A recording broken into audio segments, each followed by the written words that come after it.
Join Stella Academy, Goa's best coaching for IIT, JEE and medical exam preparation. Register today for Stellar Talent Search exam. Admissions are open for repeaters medical batch for NEET 2021.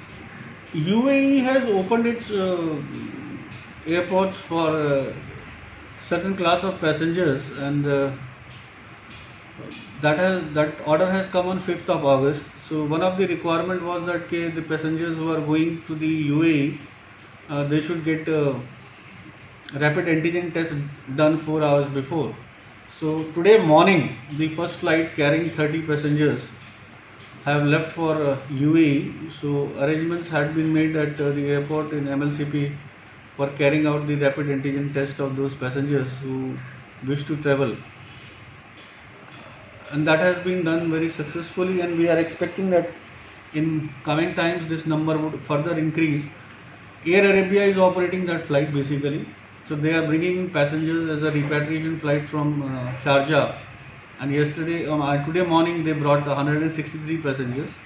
This was highest since the time they have started their operations. They restarted their operations at Goa Airport, and 30 passengers have gone today. So let's see.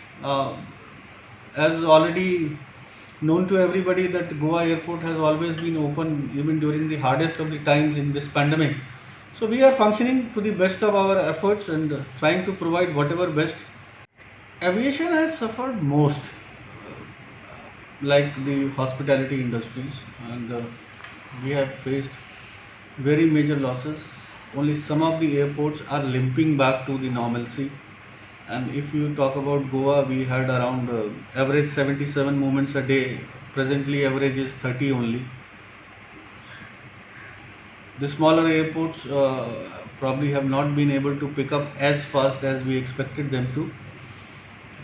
But all said and done, things are looking brighter, and we all are putting our best foot forward, keeping all the COVID protocols in position, requesting passengers to maintain appropriate COVID behavior. Yes, loss has been there, but at the same time, all the airlines which have been operating, barring one, have restarted their operations slowly and gradually. Some are operating in a larger number, some are operating in a lesser number, but they have not left Goa as a destination for their operations. So this is a good sign, and this shows their confidence in the Goa International Airport and the team of Goa International Airport, which has been working day and night for the safe and secure environment at the airport for smooth and safe passage of the passengers.